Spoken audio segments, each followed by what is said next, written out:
Hello there, the following video is a compilation video of every conversation, theory, or any of the sort I've done before Shazaniah. It got to the point where I didn't want to post this on YouTube, but then it was just like I had already recorded the audio, so...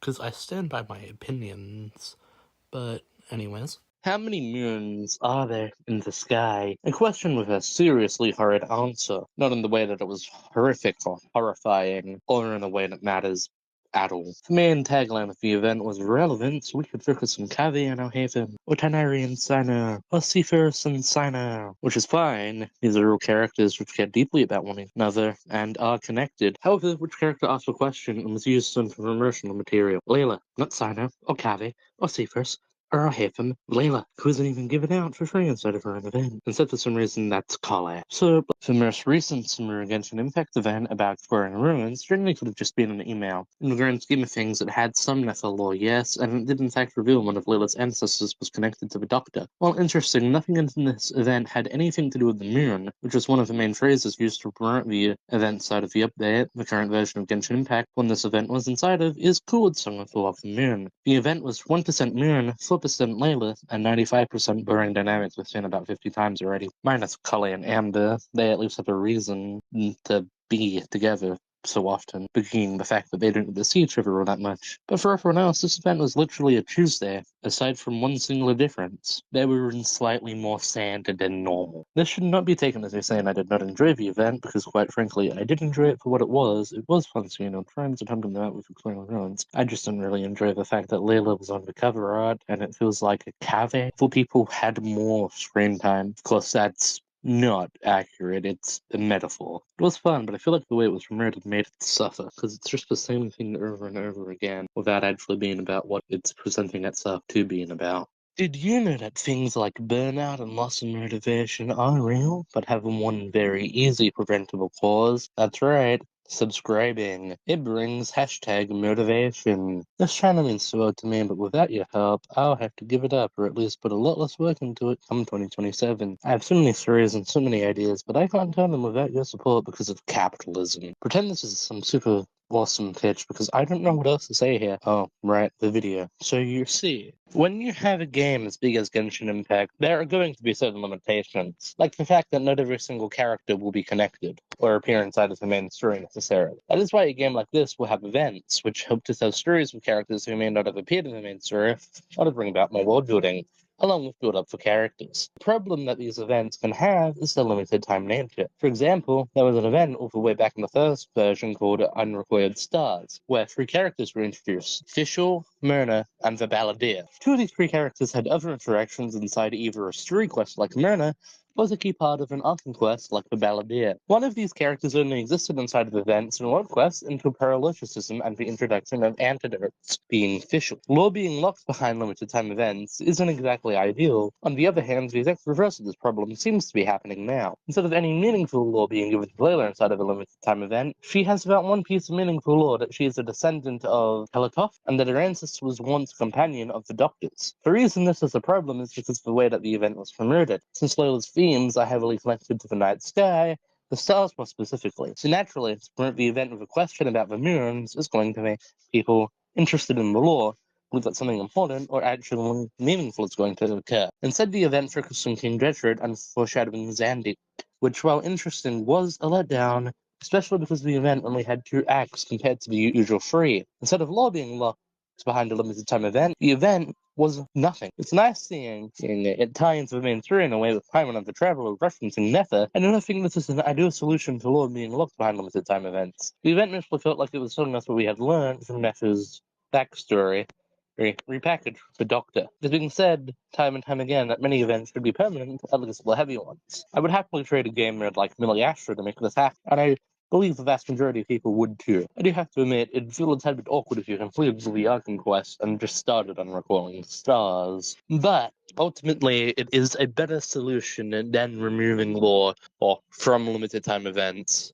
just because we want to keep lore in the main story as well. Of course, at the end of the day, this is all one subjective opinion, and it's almost bound to be different to the vast majority. I hope Layla gets to show up in Nod-Krai and have some proper lore relevance, because honestly, she deserves it. To summarize everything I have said today, Layla is a cool character, and she was promoted as a Focus Moon event, but Focus Moon Desert Lore and didn't have enough focus on Layla. Events used to have a problem with giving away too much key lore, and for some reason Layla's event gave nothing despite being promoted with Moonlaw. I have high hopes in regards to the future, but Layla deserves a better focused event, especially because it was promoted as something irrelevant, which feels #scummy.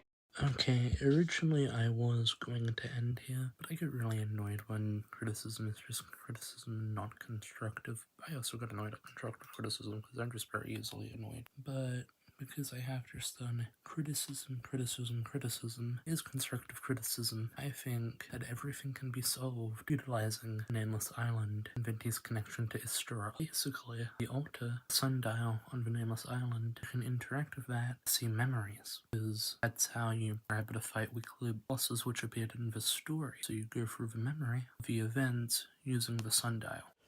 My apologies, these voice lines are being recorded at 12:25 AM. Okay, hello. Before I end this video, I would like to say it replaced 2 video ideas I had, and originally I was going to have a section which was a dive into Layla's character, but on retrospective, that honestly felt like it was just during this out and during time, and that's not really something I want to do, so that's why there's a bit of an awkward cut at the beginning. But anyways, this sums up the majority of my feelings. I feel like I could have gone more into stuff, like how I think Frozan being sent to ruins would have made more sense and whatever she was up to, but that's that. Okay, goodbye. This is your one and only warning. The names inside of this video will be mispronounced because I don't have enough devices to hold up Google Translate and the press the sound button, nor do I just have the time. So I'm not gonna, do that. And, as per usual, when referring to the Traveler, I will refer to Aether and not Lamine. Not because I consider one of the other canon, but because, dear God, I am not writing the ABYSS siblings, because it pains me. Astarte is the name of a Theocornian goddess identified by the Greeks as Aphrodite. However, from Theocorni, she is Astrioth, or plurally Astrioth, equivalent to Asrian Ischia. Astriate is a virginal goddess of the Muron, or heavens. Though she has been often confounded since biblical times with sensational Assyria. Astrite was worshipped from the Bronze Age until the classical antiquity. Her name is associated with her worship in the ancient Levant among Canatians and Phocians. Their Astrite originated with association of Amorite cities such as Egypt and Erma. She was also celebrated in Egypt during the reign of Ramesses, following the importation of foreign cults. Many clay plaques of Astrite have been discovered in places like Syria and Palestine, dating back all the way to 1700 to 1100 BC, and likely used as charms or amulets of fertility. Astrite is mentioned often inside of the Old Testament, although not in a positive light. Eventually, she became a demon and one of the fallen angels in Milton's Paradise Lost. Since it was common practice at the time in both Christianity and Judaism to transform rival pagan gods into demons as a way to combat them. Astaroth is one of the most powerful spirits inside of the Aristotea. He is the 29th spirit in the Lesser Key of Solomon, one of the great dukes of hell. Astaroth commands 40 legions of demons and holds immense knowledge of events past, present, and future. Astaroth is known for his wisdom, the ability to uncover hidden knowledge, and his mastery of the arts and sciences. Astaroth is associated with understanding of spiritual mysteries, communication with spirits, and providing guidance to practitioners in matters of strategy, philosophy, and intellect. The Christian demonological tradition transformed Astrite into Astaroth, a powerful spirit of knowledge, strategy, wisdom, temptation, and moral corruption. In certain medieval grimoires, such as Pseudium Demonium and Dictionum Infernal, or future Astaroth, depicted as a great duke of hell, of who provides deep knowledge of the cosmos, history, and spiritual matters. His connection to the past, present, and future make him a potent ally for any divination.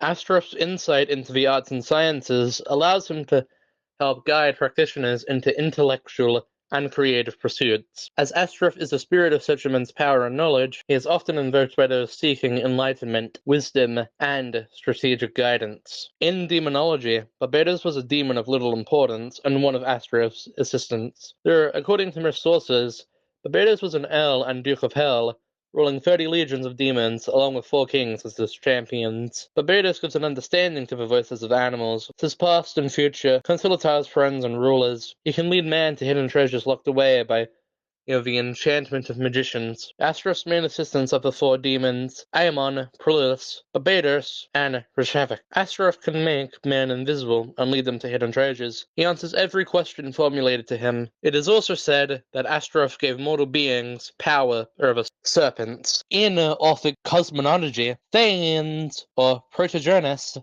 is a primal deity who was born from the cosmic egg at the beginning of creation. Thanes is referenced underneath many names, including Erikopeos and Metis. Thanes is often equated with Eros or Mithras, commonly depicted as a deity emerging from a cosmic egg, entwined with a serpent, the Orphic egg.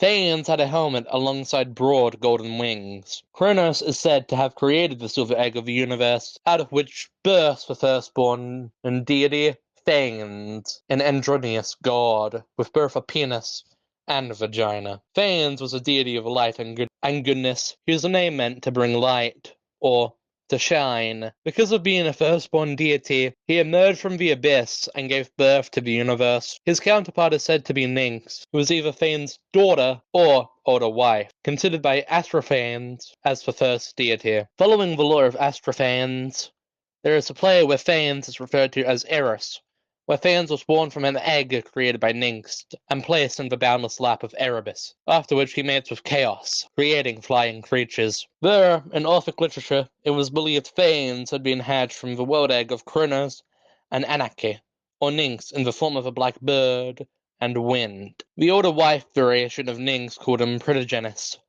When Nyx created night, Thanes created daytime and sex. Thanes was made the ruler of the deities. New Orphic tradition states that Thanes passed the scepter to Nyx, who gave it to his son Urus. Kronos seized the scepter from his father Uranus, and finally it was seized by his present holder Zeus, of whom intends to pass the scepter toward Dionysus. When the eternal throne of the heavens came, the world was forged anew as the true Lord, the primordial one, came forth and did battle against the 7 terrifying sovereigns. As such, the primordial one created 4 shining shades of itself. 40 winters in terms of flames, and 40 summers churned the sea, before the 7 sovereigns were vanquished, and the 7 nations submitted to the heavens. The primordial one began the creation of heaven and earth for the sake of its creations which it treasured the most, of whom would soon appear upon this earth. 400 years later, the mountains and rivers were made, and the seas and oceans accepted those who rebelled and wouldn't kneel. The primordial one, alongside one of its shades, created the birds of the air, the beasts of the earth, and the fish of the sea. They also created flowers, grass, and trees, before finally creating humans. According to Venti inside of Songs of the Wind, in other distant worlds, Pangu gave his blood to form the rivers and seas. The gods sacrificed Purusha and cut his body to pieces, and then fashioned all living beings with those parts. The brain of a giant Ymir became clouds. Their sacrifices seeded life in the unliving cosmos. People worked on the land, and so came the first harvest. The people mined and so reaped the first precious ores. As the people gathered, the first poems were written. The second throne of the heavens came, and war was rekindled, as it was in the world's creation. The heavens collapsed, and the earth was rent asunder. The people of the 7 sovereigns had found refuge in the oceans, and the dragon hairs of the depths ruled this place, which led to war between the 2. The ancestors of Economia chased them into shadows, with the light of 1,000 lanterns, where in the darkness the sovereigns hunted. The prayers of the people turned into lamentations. Yet the primordial one and its 3 other shining shades could not hear. The only one who had not forsaken Economia was the ruler of time. She was the moment. She was every moment. She was the measure of 1,000 winds, and the sun, and the moon. She was every second of rage, every instant of longing, and every minute of obsession. Economia called her Carius, the ruler of the unchanging world, and dared not speak her true secret name, Istarov. Long, long ago, time began to write the story of TEYVAT. To her, all living things were equal, both in their value and in insignificance. Like an ancient scroll, she engraved upon her memory all people, all events, all encounters, and all farewells. Back then, as an animal spirit, Venti had a chance encounter with time at the Thousand Winds Temple. Hearing his wishes, Istarov entrusted him with fragments of her power and authority. Seeds brought by the wind and cultivated by time. Through the memories engraved in rituals, poems, ruins, and ancient texts, the same beings time considered so insignificant have met her time and time again. Venti's encounter with time was likely during the war that was waged between the Lord of Storm and the Great Wolf King of the North. During this time, Mondstadt was engulfed in blizzards, and the snow stung like sand. There was a group who could no longer bear the cold, and built a shrine on a cliff top in the east. There, they prayed for divine mercy and protection. The wind blows for a moment, but time's ravages are constant, unrelenting, and irreversible. A god of the winds may move between pages of a book, but in the end, it is the merciless god of time that will eat away at them until not a single legible word remains. Yet times and winds assaults often take toll upon the same heart. The sacred Sakuria is a tree that represents the Electro Archon's power, planted from a seed that Makoto gave A after a present-day duel against the Shogun within Makoto's realm of consciousness. The sacred Sakura had begun to grow thousands of years in the past, even before the Great Flood, which separated the islands of Inazuma, and over time, its roots have spread extensively throughout the land. The sacred Sakura is the source of all the Sakura trees in the region of Inazuma, using its roots to interconnect them into one giant entity. The Thunder Sakura, grafted from its side branches, works to remove evil and purify the land by absorbing filth into its roots. There, the accumulated filth in the roots doesn't dissipate on its own, which is why a routinely sacred Sakura cleansing ritual must be performed to purify the filth. Although the Sakura was planted from its own seed, it is likely that the sacred tree has fused roots with those of the Irminsul, which would cause the characteristic glowing blue streaks and allow the functions such as purification and manifestation of memory. Makoto, unable to ease A into the role of the Electro Archon, her death in Conria Cataclysm 500 years ago, did a portion of her consciousness within Fumushu Ishi, waiting for the day where A could draw on its power and release her consciousness. It was within this realm that the seed A planted retroactively took root in Inazuma's past, so it could protect Inazuma whilst A eased into the role of the Electro Archon. A and Neomika speculate that Makoto's plan involved the higher power Istaroth, also known as the Shade of Time. In the World Quest Time and Wind, a mysterious voice is heard saying that an ancient tale comes whisked in the wind. In time it will grow and sprout once more. When fighting the Eye of the Storm on the Nameless Island,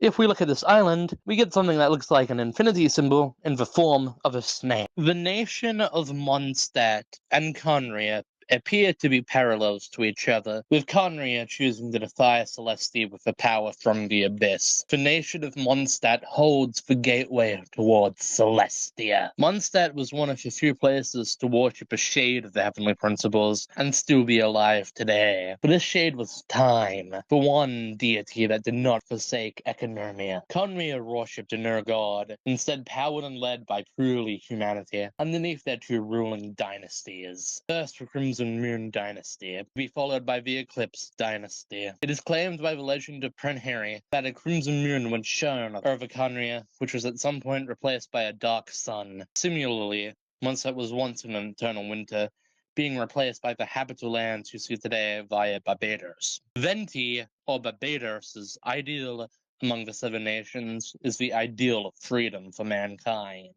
This ideal is what allowed the Lawrence clan to take control of Mondstadt. However, when he found out what was happening, Barbados wasted no time in fixing the problem. When you grant people freedom, that also gives people the freedom to do the wrong thing. If you left 5 kids in a room with a box of chocolate bars and told them not to touch any, Statistically, the kids are more likely to touch the chocolate bars, the more your absence is prolonged. Barbados, after granting people the dominion of freedom, vanished, becoming absent. It was during this time that the Lawrence clan took control of Mondstadt. Barbados would later return to Mondstadt and help a slave known as Vanessa. The arrogant aristocrats would mock Vanessa in her final battle, saying that if she won, he would hand the keys of Mondstadt over to her. So Barbados aided Vanessa with the winds of freedom, allowing Vanessa to become the Dandelion Knight, founder of Knights of Favonius, and a member of the Four Winds. Conria itself was corrupt. The king Ermin wished to harness abyssal energy and utilized Lemmian and the five sons of Conria to do so. Unlike Mondstadt's period of corruption, however, Conria's corruption ended with the full-world disaster of the Cataclysm. Where Mondstadt had a god who loved them, Conria had fools who wished to defy the heavens. The abyss was harnessed in Conria, and that too is where the Cataclysm began. The calamity resulted in Celestia sending the Archons to Conria, where the people of Conria were cursed to become abyssal monsters like the ones their rulers had created. There was no identity that mattered in Celestia's eyes, other than being from Conria. Much like how Conria was against Celestia, Venti is critical of Celestia. For some reason or another, he dislikes the place. Venti also harbors Conrian survivors within Mondstadt, such as Kaya and Albedo. Conria took in survivors from other civilizations, such as for one in Dragonspine. Conria defied the gods, and one day, so will Mondstadt. Except unlike Conria's dive into the abyss, Mondstadt will be granted dominion over the serpent, aka the primordial one, via the Shade of Time, Istaroth. In the land that worships freedom of the world of TEYVAT, Mondstadt's military force is known as the Knights of Favonius, split into 10 companies in order to better support their people. The first company of the Knights of Favonius is something I know absolutely nothing about, other than that Hines is its field officer. The second company of the Knights of Favonius, I also know absolutely nothing about, other than the fact that it is headed by Captain No. The third company of the Knights of Favonius, belonging to Captain Skiron, according to Nania, is the backbone responsible for maintaining the front lines, and the largest unit of the Knights by headcount. The operations of the third company do not rely on the individual valor of any knight, but rather on tactics, discipline, and coordination between various arms. There are many duties inside of the third Khoi, anywhere from light infantry to heavy cavalry, including newer units who have muskets. The fourth company of the Knights of Favonius is the Reconnaissance Company, headed by Ula, who often goes into the wilderness of Mondstadt in order to perform reconnaissance, alongside keeping an eye on approaching enemies or strange phenomenon. The fifth company, with an unknown captain, with Vice Captain Lohan, accompanying Varka on his expedition to Nod-Krai, where after dealing with the wild hunt threat, portions of the company are returning to Mondstadt alongside Samus Pegg, the father of Barbara and Jean. The sixth company of the Knights of Favonius is the Logistics Company, headed by Hertha.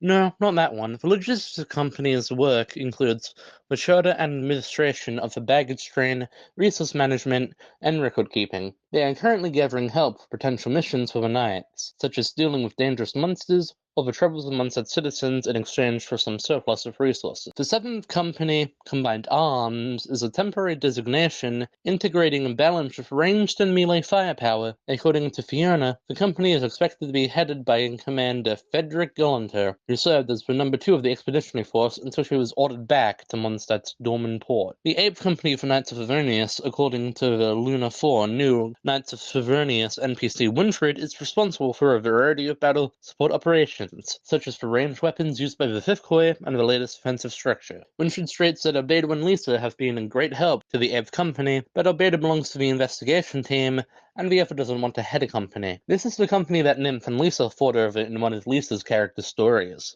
But here I don't know. The ninth company of the Knights is the one belonging to Captain Kaya, the cavalry captain. All of the members of the company, except for Kaya, went on Vaki's expedition to gather intelligence about the Abyss. There is also the Investigation Khoi, this company led by Captain Albedo. The company provides the Knights with inventions to help aid their endeavors and investigate strange phenomenon. They've been known to utilize sophisticated alchemical technology for reconnaissance. Finally, this takes us to the Outriders of the Knights of Favonius. They are an additional group headed by their only member Amber, appearing to be the archers and scouts of the Knights. A subdivision established and originally led by Amber's grandfather, trained in a style of archery and use of wind gliders. However, after her father's abrupt disappearance, the Outriders lost their discipline, whilst rumors that Amber's grandfather had defected from the Knights spread. Eventually, Amber was the last remaining Outrider of the Knights of Favonius. Hold up a moment, did you know that when the Her Plus Lyric YouTube channel reaches 300 subscribers per year, the SMP and Minecraft Lyric experience will unlock? Well, now you do, so press that red button.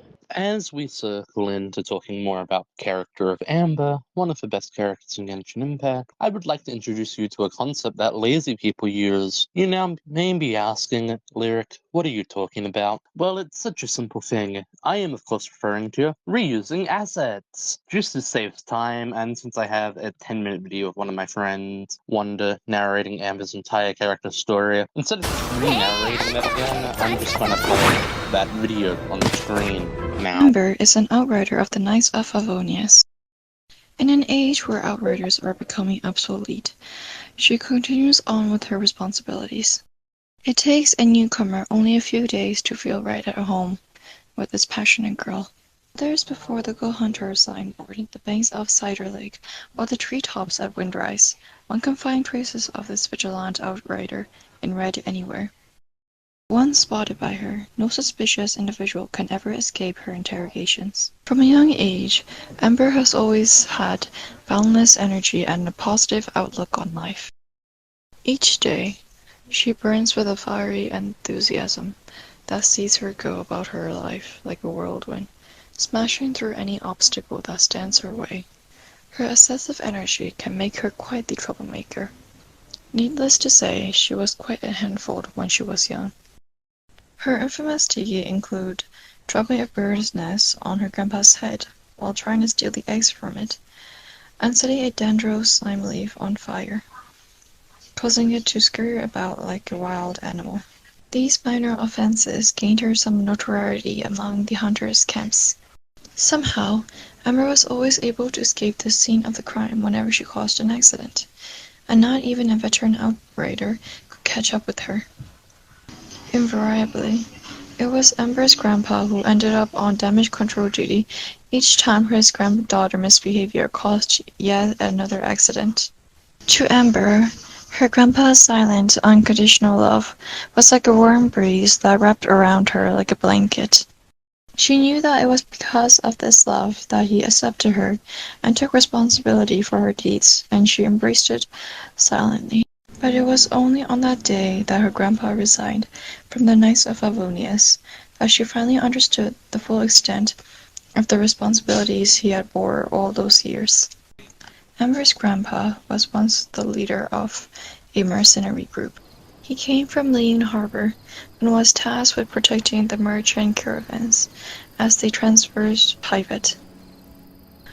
One day, on a routine escort job, the caravan fell prey to a savage monster attack. He was the only survivor, saved by a doctor from the Knights of Favonius. Too ashamed to return home and anxious to repay the debt, Amber's grandpa joined the Knights of Favonius. Before long, he single-handedly found the Outriders, trained each one of them personally, and began leading them on missions. It also wasn't long before he found love in the foreign land of Mondstadt and started a family. Years later, Amber was born into that family. During the day, she would crouch by the window and secretly watch him training the Outriders. At night, she would sneak into the yard and practice the moves he had taught that day. Amber's grandpa was touched by her enthusiasm and decided to teach her everything he knew. When Mondstadt accepted me, it became my homeland. Then I decided to watch over this new home of mine. Maybe one day you'll inherit this responsibility. But then, who knows what the future holds? As the coarse skin of her grandpa's palm rubbed against her head, a bewildered but earnest Amber nodded energetically in response. Something happened one day, 4 years ago, that profoundly changed Amber. That day, her grandpa left his coat of arms and sword in his office and simply disappeared, leaving no notes and telling no one he was leaving. He had been the beating heart and the backbone of the Outrider division, and without his leadership they rapidly became undisciplined and lost their edge. A few failed operations later, the Outrider division was facing obsolescence. In the end, it was preserved as a part of the Knights organization, but in name only. Experienced members either transferred to another detachment or resigned, and so a few Outriders state that they simply do not have enough people to fulfill their daily patrol duties. On top of this, rumors that Ember's grandpa have defected made recovery even more difficult for the struggling Outrider division. Amber personally experienced this entire episode, having just admitted to the Outriders before it all began. With the decline of her squad, she experienced true loss and disappointment for the first time in her life. No longer her carefree former self, she was filled with a new determination. She was going to grow up and become a true Outrider as quickly as possible, no matter what it took. She had never made a natural plan before, and lacked the maturity to know where to start. But what she did have was confidence and courage, and lots of it. She wanted to show she had inherited her grandpa's determination, and she wanted to find out where he had gone. But more importantly, she wanted to inherit her grandpa's former ring, and become a loyal protector of her homeland. Life in the Knights of Favonius was not easy for Amber at the beginning. Being as young as she was, and having just lived through the trauma of losing her grandpa, the senior knights made a point of taking special care of her. However, for a girl as desperate to excel as she was, being taken care of by others implied that she wasn't yet mature enough to stand on her own 2 feet. Accordingly, she voraciously sought out extra responsibilities and made this as visible as possible to her seniors. Finally, during an intense engagement with some monsters, the seniors noticed her bravery and resourcefulness in the heat of the battle. That was the moment where they realized that their little girl was growing up. As she matured, she also became more at ease with herself. Whatever feedback she met with, be it praise, rebuke, silence, or taunting, her response was always the same. For sure, I may still have a long way to go before I catch up with my seniors, but one day, I'm going to be the best Outrider ever. Amber is not prone to too much deliberation, preferring instead to speak her mind truthfully and frankly at every occasion. She firmly believes that she will not disappoint her grandpa. Today, Amber is still the firecracker she always was, burning with endless passion and energy. Now that she's all grown up, Amber holds firm to her grandpa's teaching as she spreads her wind glider wings and watches over the city of freedom with an eye of an eagle and the cautious cunning of a bunny rabbit. The Crimson Knight is known throughout Mondstadt. The people are delighted to see the mischievous little girl they remember growing up to be a guardian they can rely on. Never fear, Outrider Amber is here. Her self-confidence is simply unshakable. I'm Outrider Amber, the one and only Outrider, which makes me the best one out there. Amber doesn't make writing a daily diary a habit, only ejecting to write special or memorable events down in her journal. I finally caught that magical bird. It's called Remy something. I don't remember, but I've been chasing it for 3 days. I've only been able to sit down for a proper meal today. That magical bird was a cunning one, borrowing the thick foresight then. Good thing I didn't give up. Best of all, Master Jean gave me a special permission to pluck a feather plum from it as my reward. Hee. I'll wear it at my side every single day. I'm sure I followed the cookbook to the letter, and grill the meat for 6 minutes. But while the outside is charring, the inside isn't cooked yet. Did I not control the heat properly? But I am really hungry. So I'll have to try again tomorrow. One day I'll make the best take, and I'll call it the Outriders Champions Take. I met a Streamlander today. I was suspicious at first, but as it turned out, this Outlander is both reliable and capable. Come to think of it, what would I do if an enemy that strong showed up? I mustn't fall behind. I must train harder. Ember once believed that if she took on her grandpa's post, she will understand why he left Mondstadt. However, even when she officially became an outrider, she was no closer to unraveling the mystery behind his wordless departure. Her grandpa had left nothing for her to find, either, indicating that she would have to forge her own path. Ember floundered for a while, until she flipped through an old book of fables that she would eventually come to treasure. What she lacked was not wind, but courage. It is courage that has allowed you to become the first flying birds of this world.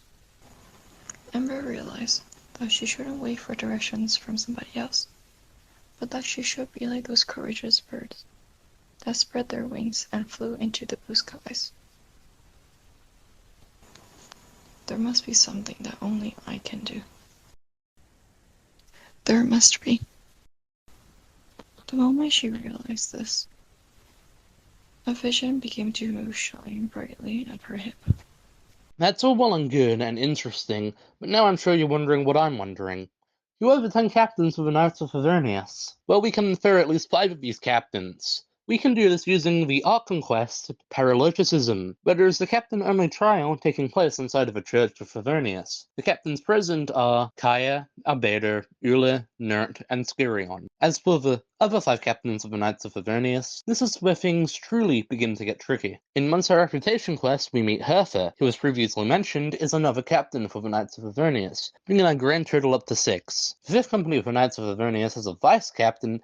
However, it is unknown whether this is counted in the official captain count by Quartermaster Kaya. Amber, being the only member of her own division, could mean she goes either way. Is she a captain of the Knights of Favonius, or is the Outrider just an Outrider? To circle back to the Art Conquest Paralogicism, we can take no, not the guy, the word, that the only people present inside of Albedo's trial are the captains of the Knights of Favonius, key witnesses, and members of the High Favonius Order. Amber was not among these individuals, and was also kept in the dark, as mentioned during the regroup after the crisis began from the original Durin. Though these answers merely lead me and you to having more questions. Since Amber does not appear to count as a captain of the Knights of Favonius, how come Albedo does if they both run specialized companies? Or has Albedo actually been a company through this whole time? But that can't be possible because Nurse was the investigation company 1. Oh, God. Wait, so Lyric, are you saying that she counts a captain, or...? Not really.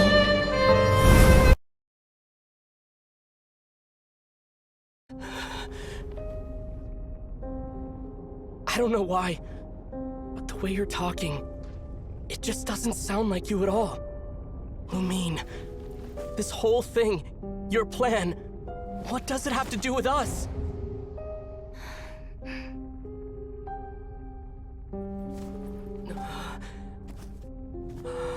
All along, it's only ever been about us.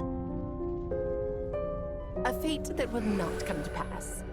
Do not lose sleep over all those what-ifs, over the fates that will not come to pass. It's an exercise in futility. Meredith. Those who can observe fate see Meredith, both the are you good okay? and the bad of what something could happen? have happened. Another world? But all that matters is what did happen. Those ultimate things are nowhere near as important But when as you the world that wanted to exists leave and go in on to here the and now. next world, Before this video begins, something I would like to state is that this video was originally something I made back in 5.7 of Genshin Impact, but I never got around to making a YouTube video on it. There are some slight differences in my conclusion, however, so after I finish explaining what I have to explain this time, I will be playing that footage, and then you can work out for yourself what you want to believe. The Abyss is the manifestation of fates that did not come to pass. As explained by Alice, inside of the Hermwood He Who Caught the Wind limited time event of Genshin Impact Luna 5. More specifically, the Abyss is the question of why these fates were not the chosen ones. One of the fates not chosen by the world was the Abyss sibling in the role of a traveler. If we return to the Natlan Archon quest, we remember that the Abyss has the ability to create illusions and terrors of things that aren't, or are no longer, real. The Traveler is able to do what is claimed by Venti as purifying abyssal energy, but as mentioned by Skirk, and alluded to by the descriptions of a wing glider, what the Traveler is actually doing is storing this abyssal energy. The Abyss sibling was used as a vessel for near-limitless abyssal energy by King Ermin of Conria. This abyssal energy was eventually utilized and divided up by the 5 Synods, and potentially also Dansleaf, during the Cataclysm. It is understood that the Abyss sibling after this would go on to find the spaceship and try to leave with the Traveler before being stopped by Asmodee. In Genshin Impact's most recent update, Luna 6, we are able to access the long-awaited Dorman Port area, but also the Temple of Space, or the domain of Asmodee. From my understanding of what we learned there's a few interesting things to bring up that I haven't seen anyone else talk about. From Istofrius, we learn about the stairway to the heavens. A stairway that is made when someone gives up their memory and sense of self, which would allow someone to go up to Asmodee, the shade of space. In the Archon Quest of 5.7, A Space and Time for You, we learn that when the Abyss sibling was in Conria, she had no memories of the Traveler, and during the Sumeru Archon Quest, we learn that the Abyss sibling is recorded inside of Ermin's soul, where the Traveler is not. Many people take this to mean that the Abyss sibling was added to Ermin's soul after the Cataclysm, but based upon what we have learned over the past 5 years, I have a slight different understanding, which I'm going to talk about now. The Traveler wanted to find a place in the Sea of Stars, where flowers, known as TEYVAT by the people of Conria, bloomed naturally. These flowers were used to lure the Abyss sibling to TEYVAT, where, before the Cataclysm, potentially even before Conria, she was taken to the Temple of Space, during the days where Asmodee still reigned over with her unfurling fist. For whatever reason, perhaps in unrelenting loneliness, the Abyss sibling created a stairway to the heavens, come face to face with Asmodee. What she could have said or done to convince her, I am unsure. However, this potential deal would lead to the Abyss sibling being sent to Conria without any memories, where she was then told that she was supposed to be their savior. Zetlin believes relatively quickly what Paimon tells her at the end of the Day in the Mountains world quest. As such, it's not that unbelievable that after this happened, Lamine would go on to be easily used by Conria. Circling back to Natlan Archon Quest All Fires Fuel the Flames, we are introduced to the fact that the Abyss can corrode someone or force them to see a false reality. This would be a key factor in creating someone willing to do the Abyss's bidding. Something similar happened to Roland, who we deal with in Varka's story quest, those who embark on the expedition. Roland, the real Roland, was obsessed with chivalry. He came to know the truth behind the Hillagers left behind during the Cataclysm, and the fact that these abyssal monsters were turned into what they are by Renerva. The Abyss is able to manipulate. There is no reason that the Abyss sibling was already being used by Conria wouldn't be able to be manipulated by the Abyss. In Varka's story quest, Roland that pledged its loyalty to the Abyss wasn't the real Roland, but rather an echo or memory of him. So, as such, what I propose is this. Lamine was summoned to TEYVAT and first trapped inside of the Temple of Space, where she eventually decided to construct a stairway to heaven to see Asmodee, and was released upon Conria, where she was manipulated into becoming a vessel for abyssal energy. Then, her abyssal energy was split between the 6 dragon slayers, aka the 5 Synods of Conria and Danzig. After which, she remembered Aether and made her way to the spaceship to take him and Lee, where the twins came face to face with Asmodee. They would then go on to travel across TEYVAT with Dansleif until they reached Shimura, where she would speak to Clother, the father of Karabat, and witness the forming of the Abyss Order. Eventually, she too would make the choice to join the Abyss Order. But in the same vein as Roland no longer being Roland upon joining the Abyss Order, the same is true of the Abyss Twin, meaning that the only way the story can end is in tragedy. If you remember at the start, I said that I would play another Fury's footage after this so you could compare what do you think is true, and as such, I will be doing that now. Hey, bold claim, because I haven't read enough of the lore, but I just saw Genshin Impact. The Abyss Order and the Abyss aren't connected. This is false, and anyone who believes it lacks basic critical thinking. You see, a connection is a relationship in which a person or thing is linked or associated with something else. What most people have done is look specifically at the associated part of the term, when in reality, the linked part of the word also exists. To understand this theory, it is important that you understand why Celestia cursed Khaenri'ah in the beginning. You see, the nation without a god, Khaenri'ah, was mostly seemingly left alone. In that time, an alchemist known as Rheindotter was able to create monsters which poured out into TEYVAT during the Cataclysm. It was this cataclysm that led to Celestia to send the Archons to Khaenri'ah and curse the Khaenri'an people. Not to defend Celestia because I hate them, however, what were they expecting? Surely they expected nationwide punishment after casually dancing around with the dark arts, right? The average Khaenri'an civilian probably didn't have anything to do with the Sinner's crusade of gaining power from the Abyss. However, utilizing the Abyss wasn't something that would ever go without punishment. The crusade for power from the Abyss is what led to the lives of the many good people being taken, and I think it's honorable that there are people like the captain, who, although not liking the Archons, was willing to work with Malwika just to make sure another nation didn't face the same fate of Khaenri'ah. Then there's the salty bitch named Denzel. Another thing of note about the nature of the Abyss is brought up in the Natlan interlude Archonquest, or Fires Full of Flame. You see, here we encounter some mentally ill people, which are actually people experiencing side effects of the Abyss. This side effect is specifically in the form of PTSD, or post-traumatic stress disorder, and although with the help of the captain, the traveller and Iron Sun are able to cure the patients, it's not the first case of the Abyss corrupting people. Back at the very start of the game, when Venti was attempting to help Dvalin, the Abyss Order had used the Abyss to corrupt Dvalin's mind. Another time that abyssal corruption was involved was during the Inazuma event Enchanted Tales of the Malwika Flower Festival. Doppelgangers roaming about. These doppelgangers were actually 3 yokai who had been corrupted by the Abyss a long time ago, and that the Traveler was able to purify. The Traveler's purification ability to the Abyss sounds like a great idea on paper. After all, being able to cure the effects of the Abyss is great.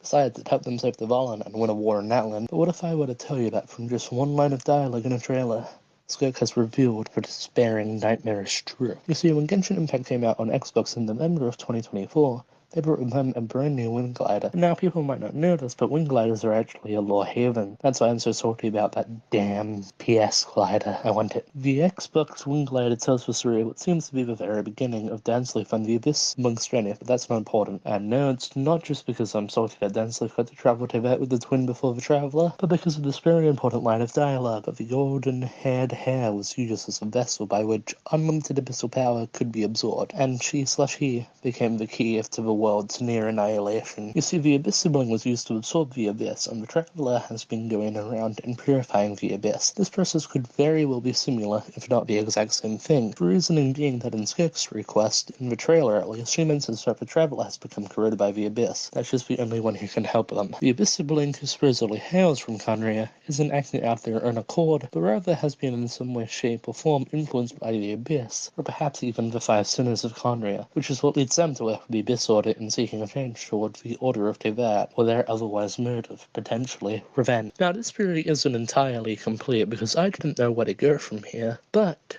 I will be attempting to continue this theory after the 5.7 update.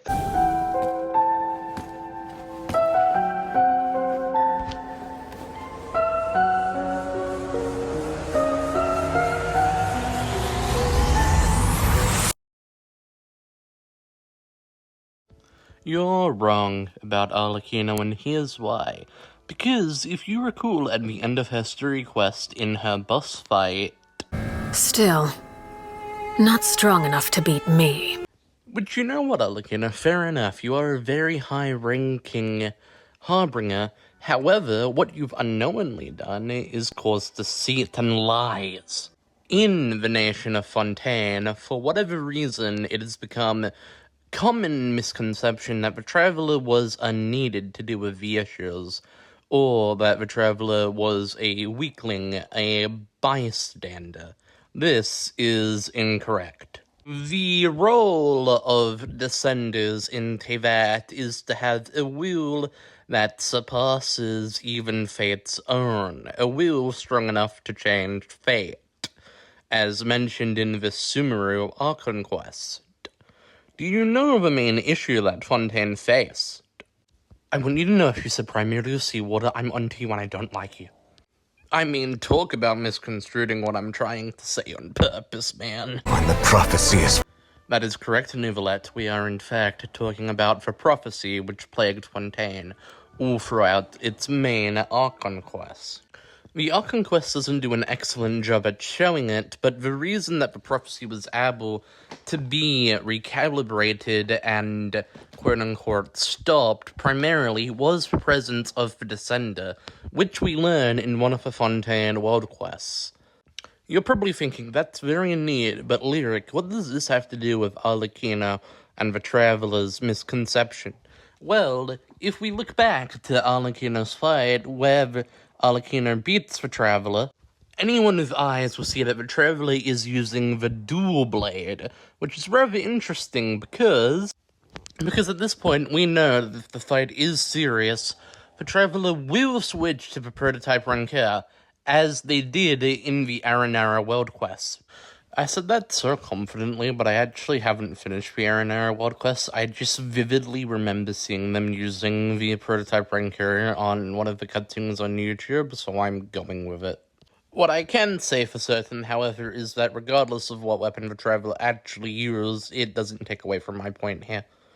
Considering that all throughout Arlecchino's story quest, the Traveler brings up one singular question repeatedly, and that is, does the Knave actually want this?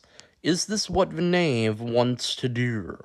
The Traveler has doubts about Arlecchino wanting to kill the children of the House of the Hearth. The Traveler is a very interesting character when it comes to their morality. A very selfish sort of too.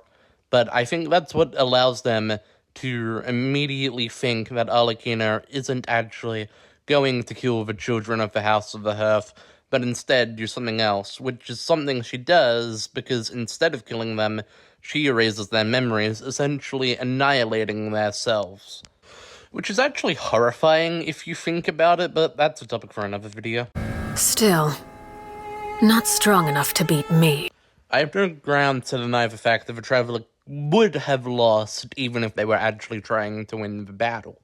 But the Traveler was not trying to win the battle, and I'm tired of seeing people call them weak based off of the Arlecchino boss fight. And now, your argument against me is probably going to be, Lyric, look at the Traveler's expression. And okay, let's. Lyric, is this the face of a guy who knows that this is all a fake fight? And to that I'd say, no, I wouldn't make that face if I knew everything was fake, unless I was a good actor. Ladies and gentlemen, welcome to the most spectacular show in the history of Fontaine. Please put your hands together for our national icon, Fontaine's biggest celebrity, one of the 7 archons of TEYVAT, the Regina of all orders, kindreds, peoples, and laws, Marina de Fontaine! If I didn't know any better, I would think that perhaps acting has a place in Fontaine's culture. Oh, wait a minute. If we want to use the argument of the Traveler's expressions, we also need to look at Arlecchino's expressions. Arlecchino also looks like she's in a genuine fight. So if Arlecchino's serious and the Traveler's serious, then who's being silly? You know, I really should have expected that. Of course, it's Twitter. Now, you might be wondering what the point of this video was, and to that I'll ask, why haven't you been paying attention? Or you're wondering why I'm still going, and that's because I'm dragging this out for runtime. Yes, Arlecchino probably would have beat the Traveler, regardless of any of the things I've brought up, but the fact that Twitter uses this fight consistently for agenda posting, even though it's from the Fontaine arc, and we're months away from Shazanaya, that's like 2 arcs later, 3 arcs even, it's really just annoying and perplexing. Especially because the Traveler wasn't that serious about the fight. When the Traveler is serious, it's pretty easy to tell because of a prototype Rancor or actual things. But the quest goes out of its way to make the Traveler doubt Arlecchino was going to actually kill the House of the Hearth. And I don't think they would have done that if the Traveler was going to bring their A-game to the Arlecchino fight. I guess what I'm saying is you fell for the character's facade that was meant to be dismantled by the viewer. Not strong enough to beat me. It should be noted that this entire thing was written and audioed before the Luna 7 trailer, so certain parts may be a bit wonky in trying to make it make more sense with the additional information. The Nation of Wisdom in Genshin Impact, otherwise known as Simur, is the nation of Dendra, which houses one of the most important things for the ecosystem of TEYVAT, the Irminsul tree connecting the ley lines. These ley lines protect the wealth and knowledge of the world, which are harnessed by blossoms or outcrops known as wealth and revelation. The treasures within can either satisfy a person's monetary desires or help recall experienced perils, depending on the outcrop. Not only is Irminsul connected to these outcrops, but also to the trees inside of the mains for artifacts, weapon ascension materials, and talent books. This can be inferred based on the descriptions for Valley of Remembrance, which is, after a period of time, the people of the continent lost track of the path, and the Forsaken Rift domain. It is said that in ancient times, people would venture into the valley to seek out the ancient tree on the altar, alongside the fact that the trees in these domains are white, the same color as Irminsul's tree in the Simur Archon quest. Now, if we look at the Frostbearing tree from Dragonspine, I want you to tell me what you see. That's right, it's the same color-esque as the Irminsul branches we've looked at so far, except for one small thing.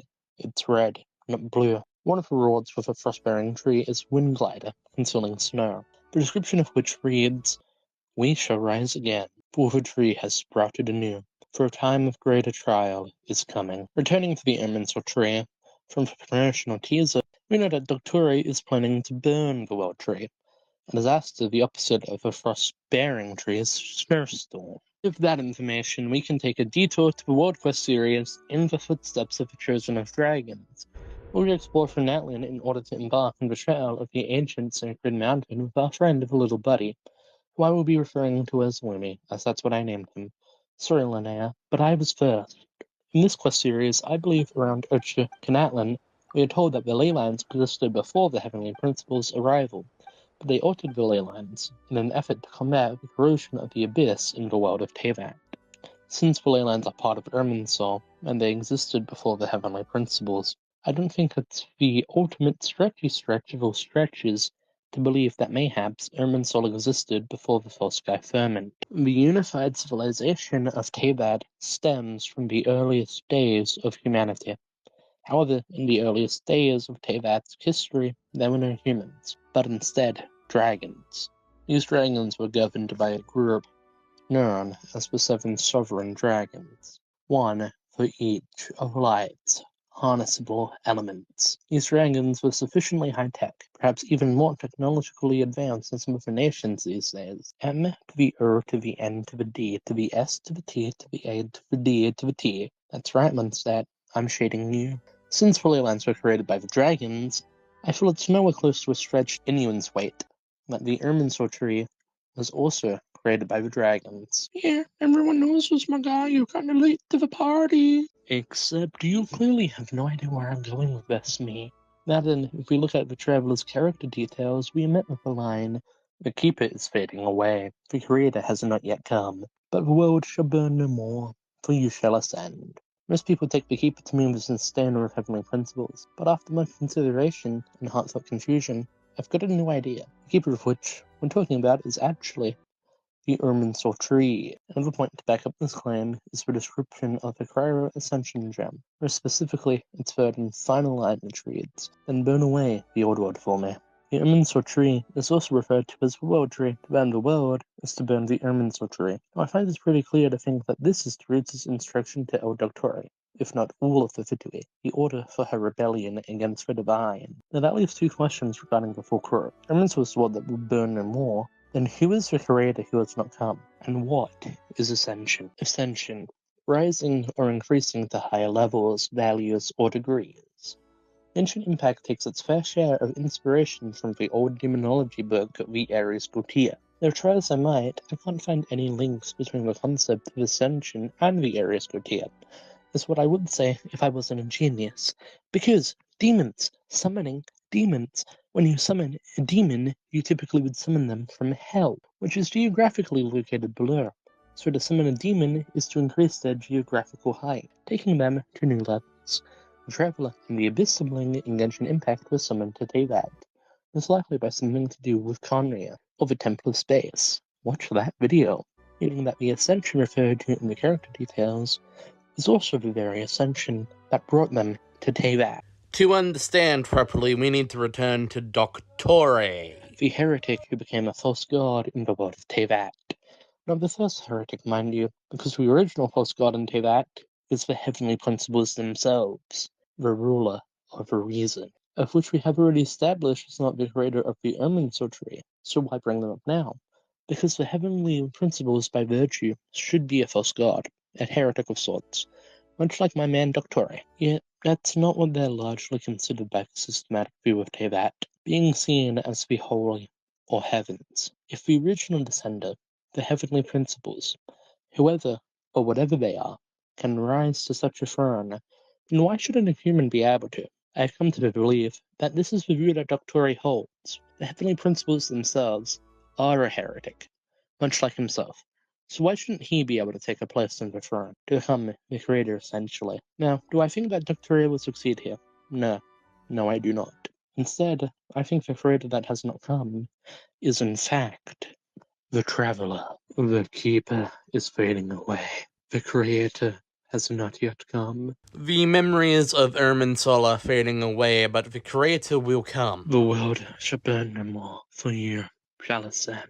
The Irminsul tree will burn no more, for the Traveler will become the creator. Dreams can sometimes be a warning of things that will soon come to pass. Brace yourselves. Collei, time to go. TEYVAT is about to get cold. A storm is coming from beyond the bounds of fate.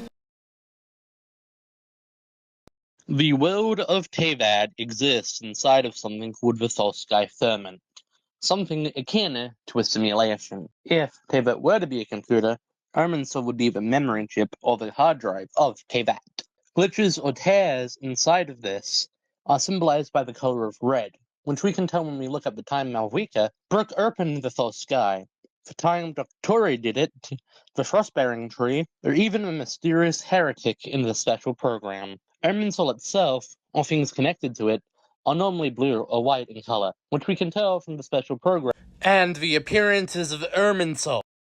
Something that needs to be cleared up quickly before we go any further, when it comes to talking about the False Sky Firmament or TEYVAT's world border, is that TEYVAT itself is not actually a simulation. Rather, it is an organic planet that existed long before the border. What exists outside of the border is a heavy amount of abyssal corruption, a catastrophe. As such, the False Sky was created by Favonius, the heavenly principles, in order to protect the world. It's not the only time that the heavenly colonizer has done something to combat the corrosion of the abyss. Some of their other efforts include altering the functions of ley lines and the celestial nails. None of these things would have mattered or been done if TEYVAT was a simulation. The reason it seems robotic at times is due to the world's isolation and the fact that it is highly advanced technology. With that common misconception out of the way, I'd like to take your attention towards something I find particularly interesting.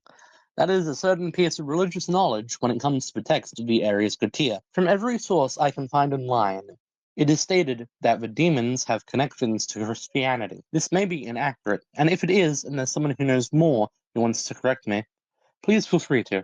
I like knowledge. In Christianity, the punishment for a false prophet, a heretic, must be put to death for crying out rebellion. Now, the reason I've chosen to talk about the Aries Gotia, and as such Christianity, instead of something like Hinduism, is because of the line Dottore says.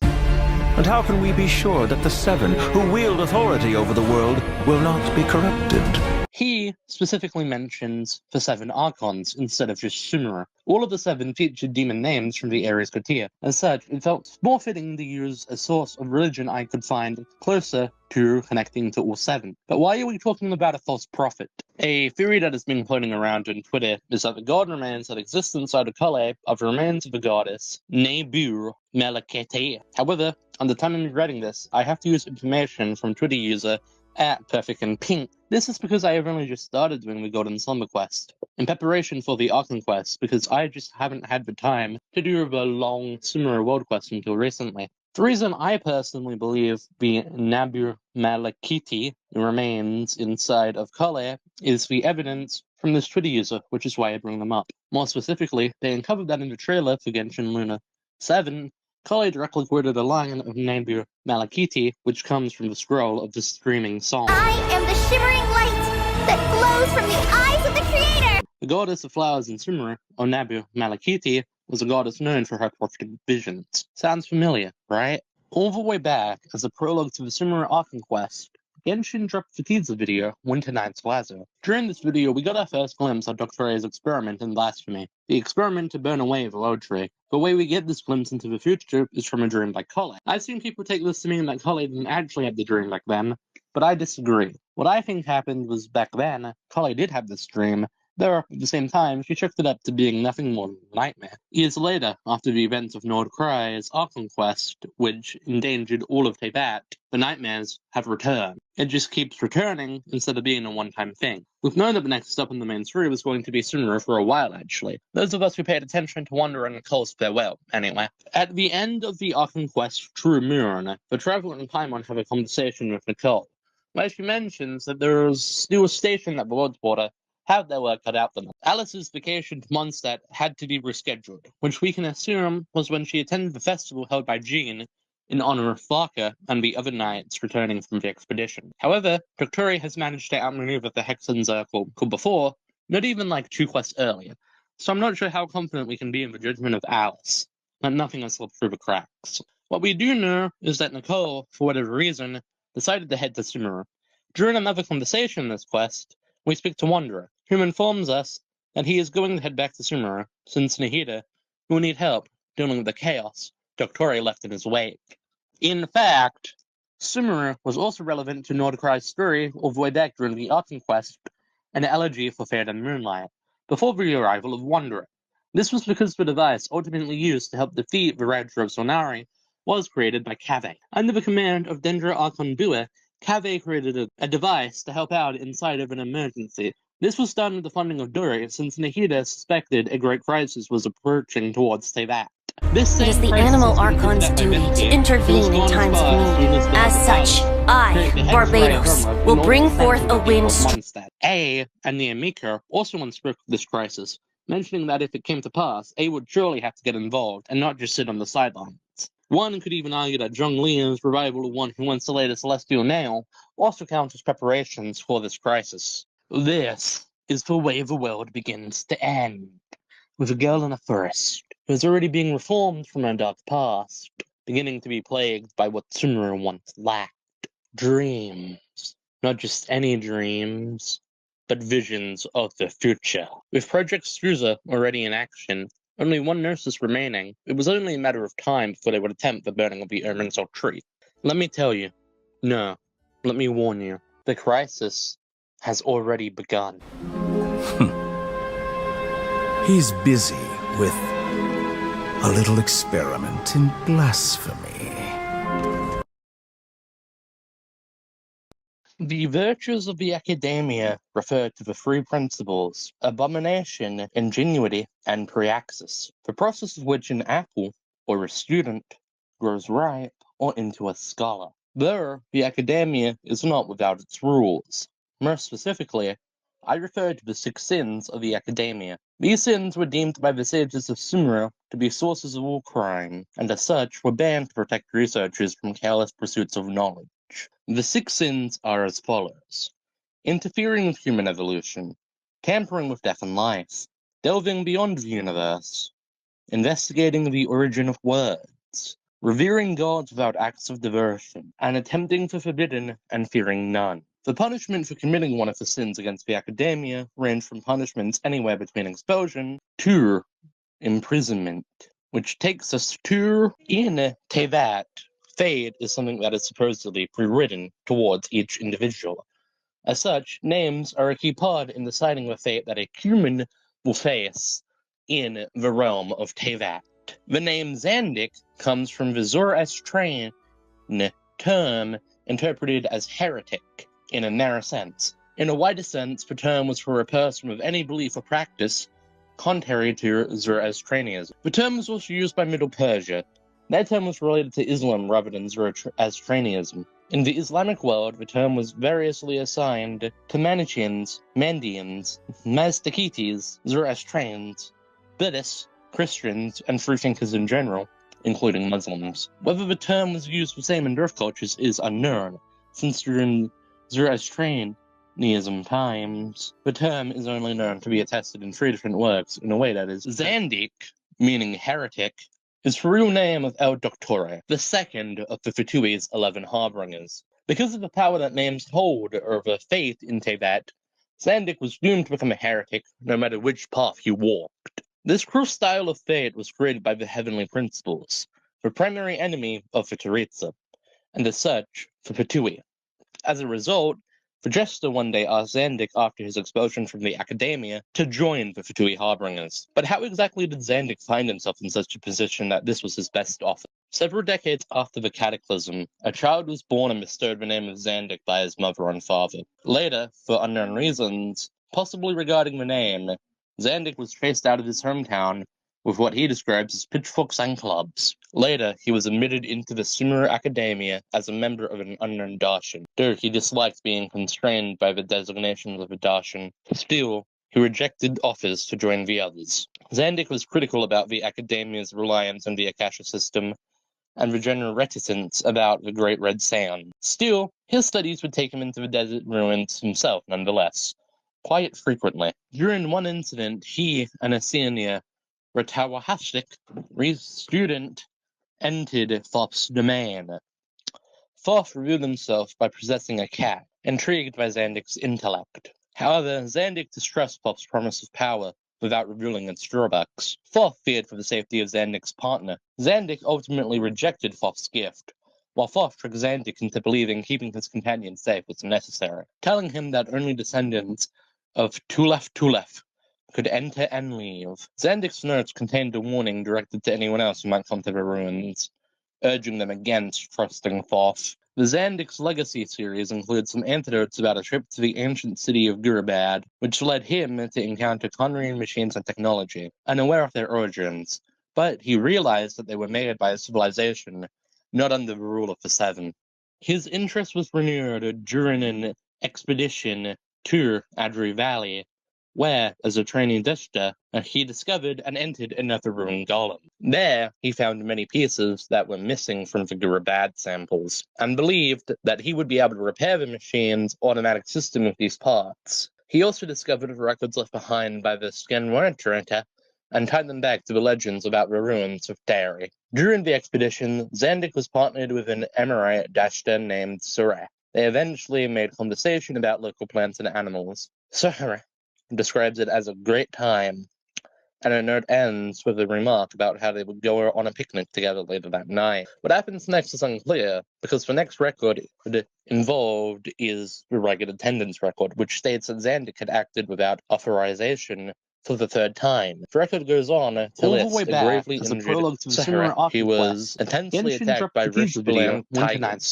The team was attacked by a killing machine, which then disabled the physical thinking. However, his desire to bring him back to the Academia for disassembly and reverse engineering was rebuked by his peers and teachers. Sage Shanama delisted him from the author and listed the paper that the expedition had been writing. During this time, Sahara died and was buried. After his expulsion at the hands of the Academia, Zandik was approached by Piro, the director of the Fatui Harbingers, where he was invited to become part of the Fatui. Due to the promise of resources for his research, Zandik agreed and was given the title El Dottore, which he found humorously ironic. Dottore was never given an easy life. As a result, he was not setting out to make life easy for anyone. Rumor has it that people who've ascended to Celestia have also witnessed the same helic-shaped divine ladder that can be seen within visions, venturing out into the universe and down into the abyss, are the same in that birth are braving the dark unknown.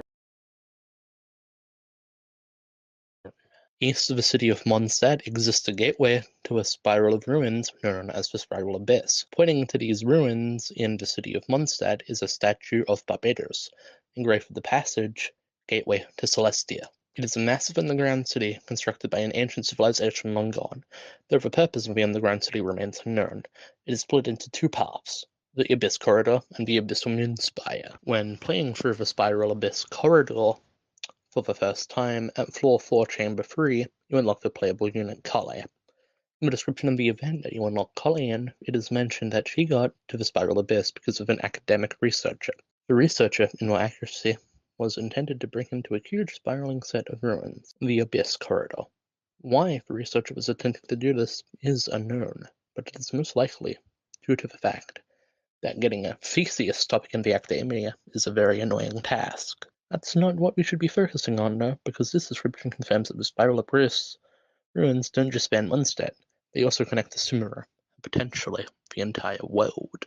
Circling back to the events tab regarding the ABYSS Corridor, you can also unlock Xiangling from Floor 3, Chamber 3, which is interesting because both Xiangling and Collei have connections to gods. Xiangling's companion Gerber is actually the stove god, as revealed in the Moonchase Festival. As for Collei, she had the god remains of Sumeru's goddess of flowers inside of her until very recently. In TEYVAT, gods are immortal and supernatural entities, which lead and oversee the human realm, possessing natural and innate divine, elemental, or magical powers. In the current age of TEYVAT, most of these gods belong to Celestia. Out of the two gods present, the goddess of flowers was the only one to originally belong to Celestia's realm. Though after the curse of the angels, for the sake of King Deshret, she did eventually turn her back on Celestia. Gerber was a god who was always tethered to the realm of humans, meaning that ultimately neither of these gods in the present form belong to Celestia during the story of Paimon and the Traveler.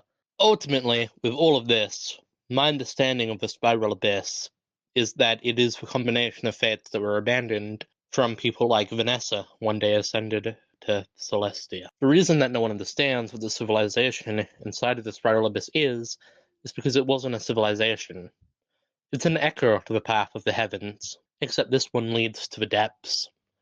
There is still one more piece of evidence for this belief, so compelling that I have yet to share it with you. The main evidence for TEYVAT being upside down comes from the domain that you see inside of the Spiral Abyss. As you go down further, slowly, stars and even a moon begin to become visible. If you were to go down, such a thing wouldn't be able to be seen, since stars are in the sky. If me and you were to enter a cave right now, we wouldn't be able to look up and see the stars. But if you were to enter the Spiral Abyss, you would be able to. However, I have a separate interpretation to TEYVAT as a whole being upside down. To understand what I am about to claim, we need to rip our calendars back to 1985 and the 1.0 event, Recalling Stars. In the aforementioned limited time event, travelers are introduced to a location known as Pillars Pier. This was the original location of the Spiral Abyss, before Barbados terraformed Mondstadt and created the Musgrave. The height of the main realms in TEYVAT consist of the Celestial Realms, the Surface Realms, and the Void Realms. What is known as the ABYSS Corridor today was utilized to connect worlds, or realms. The statue of Barbados was engraved with a warning towards the future about where the Gateway of Celestia had gone, because that ancient civilization was never meant for the living. It was always meant for the ascending. The war has already begun. It is just a continuation of past battles. Dottore was defeated after the grand experiment in Sumeru, with the burning of Ermin's soul. Also, this is what he wants you to think. That is, however, an incorrect assessment. But rather, Dottore is still out there, working towards something major. The first piece of evidence to back up such a bold claim comes from the most reliable gossip machines of Genshin Impact, the 2-for-2e agents at the teleport waypoint in Mondstadt. Their gossip from after the Archon quest True Moon implies that the Jester has given all of the Harbingers a role inside of a plan known as PROJECT STUZHA. In an opera, each character is given a role and the story is split into acts. An interesting part about opera, however, is the fact that it is heavily encouraged for people to learn the plot of an opera before one begins. During the early days of Genshin Impact, a teaser was released known as the Story Teaser Travail, in which a narrator, Dansleif, gives the viewer a rundown of the different plots that are seen throughout the storyline, almost as if giving the synopsis of an opera. Operas are stories that are told to an audience primarily through different versions of song or music. Different people fulfill different roles, acting their parts to ensure that the play goes off without a hitch. In the Genshin teaser Winter Night's Lazo, Pierre is seen playing a game of chess against something or somebody, with the currently obtained nurses, as of the end of the Inazuma Archon quest. This chess game mirrors the famous chess game of Deep Blue vs. Garry Kasparov, 1997. However, it features a modification that the kings and queens are swapped around. This was the first chess match where an AI won against a human. The current age of TEYVAT has several different instances of artificial intelligence, such as Ben Mirak, certain dragons, alongside other creations. However, rather than the chess match belonging to an artificial intelligence, I believe it's safe to assume that the artificial intelligence side of the board refers to the Heavenly Principles. That is not to say that the Heavenly Principles is an artificial intelligence. I feel like that is a bit of a lame way to go about them as a character. Instead, I think it could be argued that whatever the Heavenly Principles is, it uses a form of artificial intelligence to watch over the world. During the world quest along the Envy Mountains, we meet these watchers and guards in the Temple of Space. While they seem to have the ability to have emotions and form free will, this doesn't necessarily mean they are not artificial intelligence, as we have learned from Natlan. In TEYVAT and the surrounding areas, different locations obtain artificial intelligence through one way or another, but they, such as Anetha, will start to have the ability and capacity to develop emotions. An example of which is the main antagonist in the aforementioned world quest, simply playing their role in the story that Fate has penned in the opera for them. So what then if someone was simply unhappy with this fate? Out of the 8 different playable nations in Genshin Impact, the only one of these nations to not have been teased in the Travail trailer was Nod-Krai, which becomes more interesting when you pay attention to the themes of Nod-Krai and how they play into Fate. Fate, or the script of the opera, dictates different people's lives, but that doesn't mean that fate cannot be changed. In fact, Linnea, Vaca, Dottore, and Columbina all participate in alternating the threads of fate during the Song of the Welcome Moon. The common link between all of these threads, however, is the involvement of the witness, or the traveler. As for Fourth Descender, they are not bound to things such as fate, like the inhabitants of TEYVAT are. As a result, the original fate of TEYVAT has already been shifted, allowing the final stages of Project STUZHA to begin.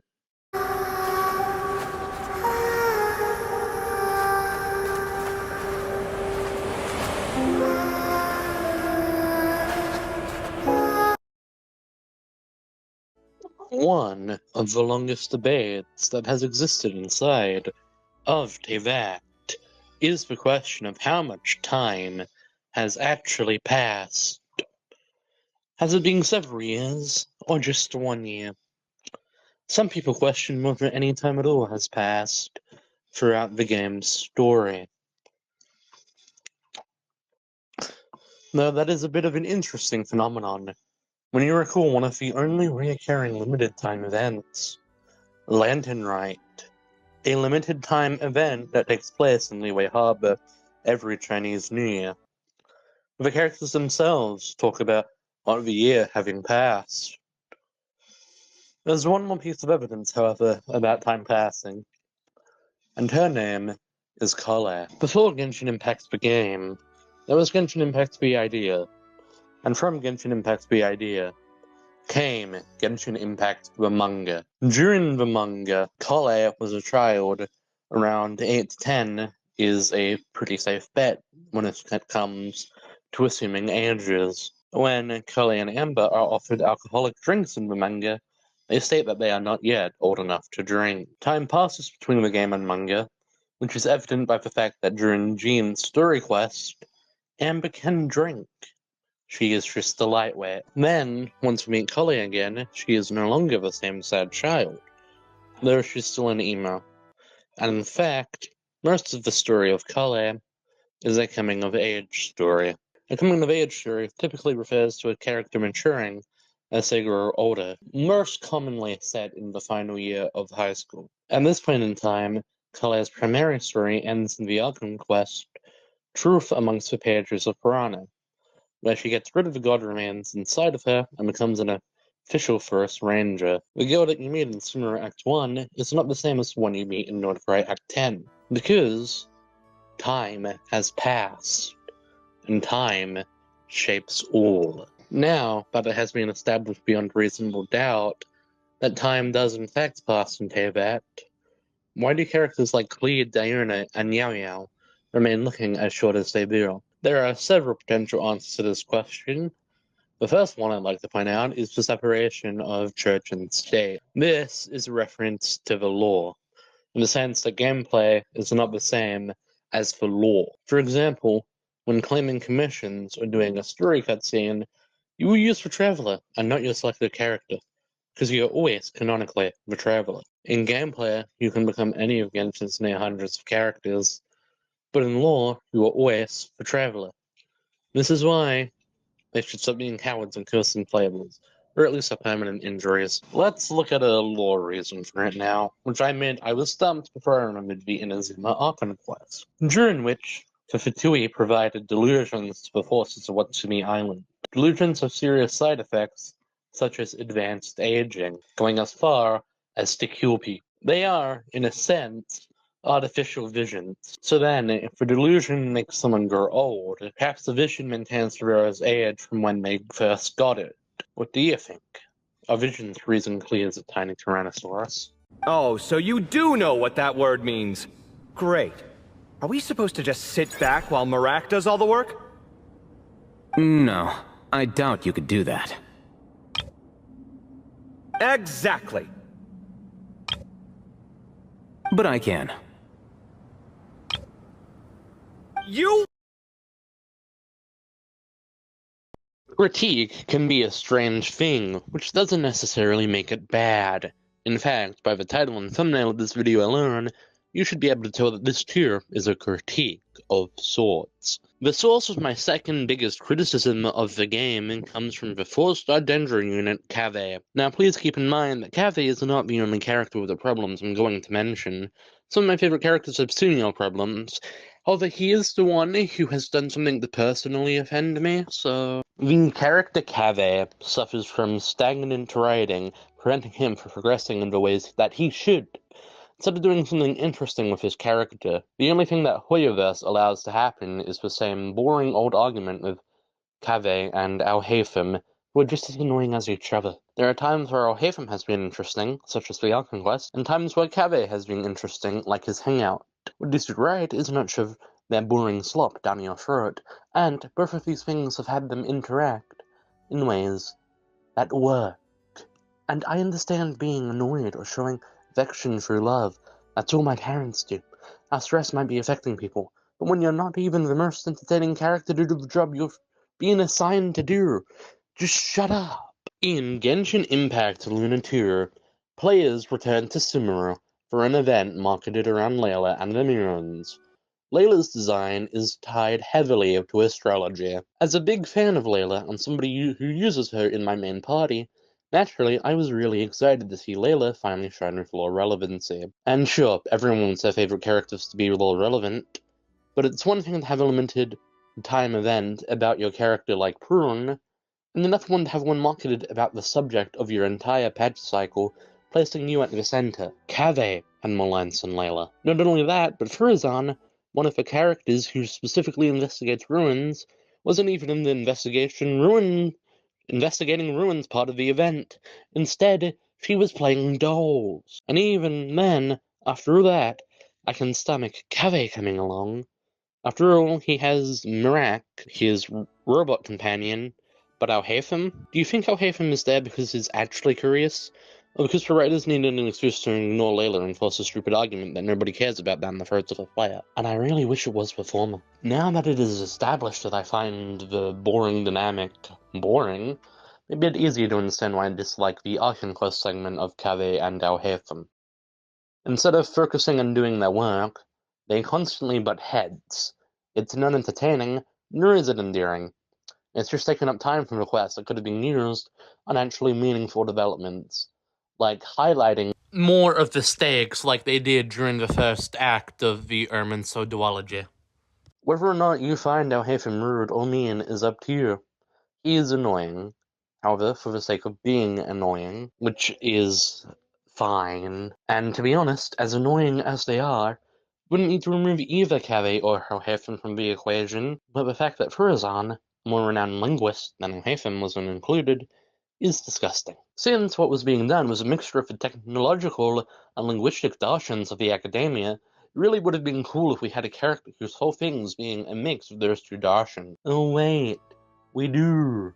You know who gets to do it instead? Kaveh and Haytham. So they can have another boring argument that isn't going to occur to anything, because just like Nivelette, they're stagnant dolls that don't get to actually develop. I know that this entire video has been me being pretty hard on a pretty decent popular character. It may have made some people dislike me, but it's not like I have a problem with people who like Kaveh. I do think it's a pretty neat character, and learning about how he made Podormos or his debt to Dory were pretty interesting things. At the end of the day, Kaveh is not the problem. The problem is instead the abhorrent nature of the gacha game. To some people, this is what SPs, which is that thing Shazar has, are for. To have their character development be shown afterwards. No, that wouldn't work in Genshin, at least not in the world of TEYVAT yet. Since powers come from visions, and you don't get two visions, you get the one. Otherwise, we would have seen this happen by now. Maybe during Khaenri'ah, Celestia will have been overthrown during Shizunaya. New powers will exist, making SPs possible. But who knows? Anyway, despite this big criticism of the game, I am really excited for Shizunaya, and can't wait to see the story. Now then, if you excuse me, I'm going to buy a jacket, because it's winter.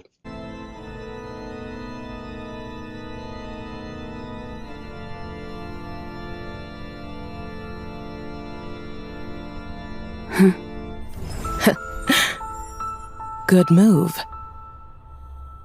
Still, I do hope you truly understand the nature of the game you're playing.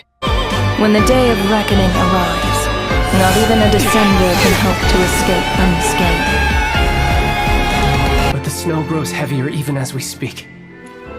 How much time do we and the people of Snezhnaya have left? Civilization is nothing but an illusion. Something whose very existence can be negated at any moment. The storm might have destroyed all of Snezhnaya by now. Maybe even the whole world. A civilization that fails to learn its lesson constantly depletes its own worth. It will one day lose any reason for its existence.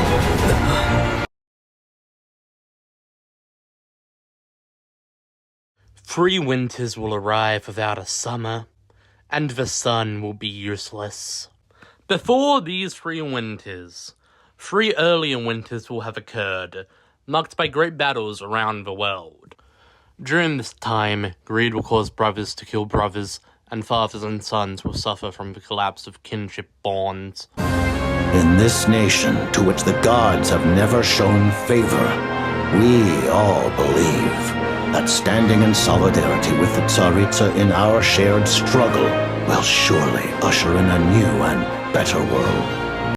Project STUZHA was first mentioned all the way back in the Fontaine-era story quest for number 4 of the Fatui Harbingers, with it being mentioned that both she and Charity had important roles to play within the project.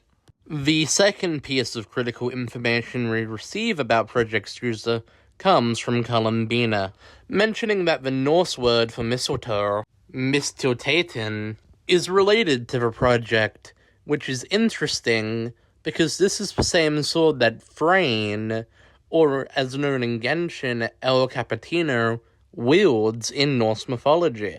It is mentioned by the Fatui NPCs that stand by the Munset teleport waypoint gossiping that the original demise of Dottore and Marinette happened just as Project STUZHA was about to begin. Project STUZHA is next mentioned by Leban in the Luna 6 Nod-Krai event, where waves meet the reef, where he states that Project STUZHA has drained the resources of the main city of Shizunaya, Shesnograd, further evidenced by the public's reluctance to accept the extension of the project when proposed by Pantalone and Verusta. In the teaser sudden snarl. But throughout all of this, one question has remained. What is Project STUZHA, and what will it accomplish? In Norse mythology, Ragnarok refers to the doom or fate of the gods. The primary event leading to Ragnarok involves the death of the Norse god of light, Baldur. In one version of the myth about the death of Baldur, Balder's mother and wife Odin went around making all living things in the 9 realms swear not to harm Balder. However, because it was viewed as far too weak, the tree Misotanen was spared. Eventually, during a gathering, objects were thrown at Balder since they could do him no harm. However, the trickster god Loki handed Balder's blind brother, Hua, a piece of mistletoe, leading to his demise. In Norse mythology, Freyr is the name of the wielder of the sword Misotanen after the events of Balder's death. Freyr is also the name of the Genshin Impact character known by the alias of the captain, or El Capitano. Freyr hails from the Iceland saga Hermund Gripsson, where he was once the king of Girl. Freyr is a drugger, an undead, whom after conquering Valand, retired into his burrow, wishing to learn no more adversity after the much evil he had done. Later, Hermund, servant of King Olafur, went into the burrow of Freyr, who challenged him to a fight. After a long battle, Hermund defeated Freyr and was given the sword Misotanen. Freyr reveals that he killed 420 men with Misotanen without ever once being injured, before being killed by Hermund.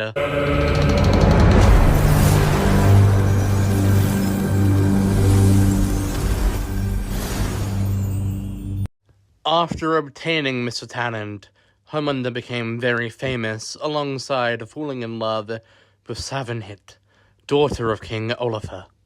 Though he was slandered to the king, when the rumors became too much, he abandoned the routine and returned home to his father with his brothers. However, Savanhit convinced him and his brothers to come to the aid of Olafur in the fight with Hardinger. It was there he met Helgi, the valiant brother of Hongenvere. The mistress of Helgi, Lara, always helped Helgi with her magic.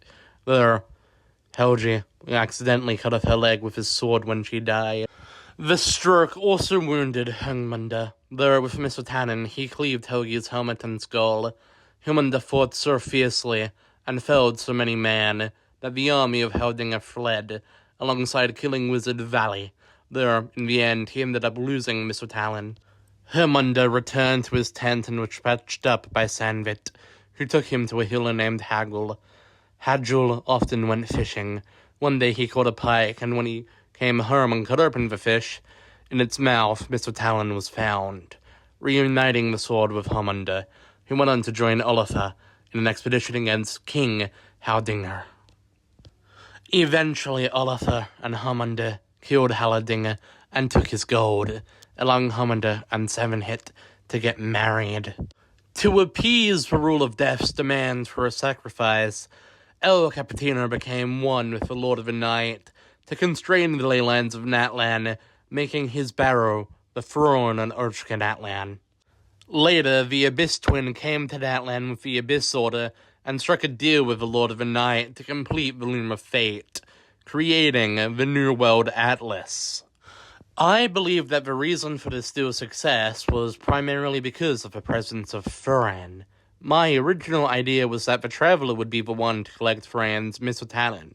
However, in the Shazanaya special program, the sword that the Traveler gets is actually named Exclifans, which would leave us without a Hermund, if not for one extra obvious choice.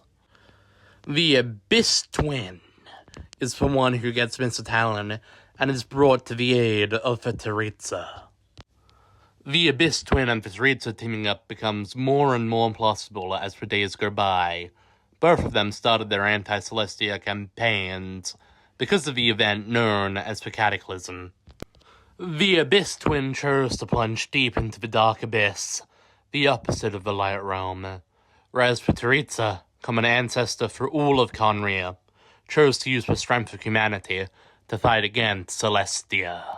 The ruler of Celestia, Thane, is the primordial god of light in Orphic mythology.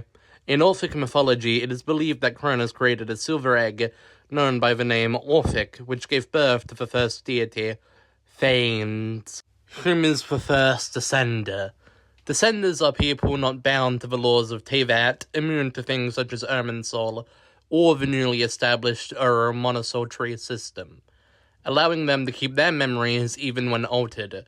Though just because every descender has come from outside TEYVAT does not mean that every being that comes to TEYVAT from outside is a descender.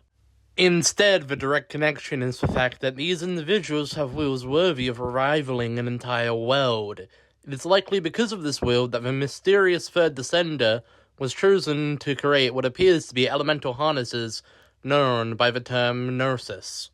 The Nursi are generally chalked up to being no more than elemental enhancers by the 7 Archons, like Malvika, and are genuinely not valuable enough for perseverance from the 7 nations of TEYVAT. Though strangely they resemble chess pieces, even going as far as to mirror famous games of chess. There is also another thing that the third descender is connected to, items that function akin to visions, but operate underneath the name of stellar lichpins. For those of you who don't know, a lichpin is a fastener used to prevent a wheel or other part from sliding off the axle upon which it is riding. It is also used to mean a person or thing that serves as the essential element in complicated, delicate systems or structures, the entity which holds everything together in a metaphorical sense. Descenders have not only wills that can rival the entire world, but are also entities that can create or wield such powerful artifacts such as Nursi, stellar lichpins, and probably much more that is not yet known about, such as the sword that the Traveler gets from interacting with the Statue of the 7 is known by the title Excaphane's Blade. Excaphanes is a word that hails from ancient Greece and means suddenly, unexpectedly, or in a flash. It describes a sudden transformative moment of revelation or insight where a profound truth is realized, often used to depict an abrupt shift in consciousness or spiritual awakening. All the way back in the Liyue Archon quest, We Will Be Reunited, the travelers told by their sibling to continue their journey, for one day they too will realize the truth of TEYVAT just as they once did. Which sounds an awful lot like a moment of Excaphanis, since revelation is a word that is very heavily associated with understandings of truth, now being the very sword that the traveler will go on to wield. If you recall, the sword Mr. Talon is mentioned as part of Project STUZHA, though the sword Mistletoe was used to kill the god Balder, not Favonius. Both Favonius and Balder are gods of light. However, a much more fitting pike exists for Favonius, being the Excaphane's Blade we just spoke about. But then what of our Hermunder and the Mr. Talon's sword used to get the ABYSS sibling to aid the Teritza? I don't know. Okay, so let's look at it this way. Both options have an amount of sense attributed to them that one person can argue towards, meaning that both are potential outcomes. One person might feel incredibly strongly one way, and another person the other, but until August 12th, no one can actually know. But if you were to ask me what I believed, my answer would be... The war has already begun. It is just a continuation of past battles. The gods goad us on with the promise of their 7 treasures, rewards for the worthy, the doorway to divinity. Yet buried in the depths of this world lies smoldering remains, a warning to those that dare trespass. That throne in the sky is not reserved for you. But mortal arrogation never stops. None will escape the flames. See for yourself.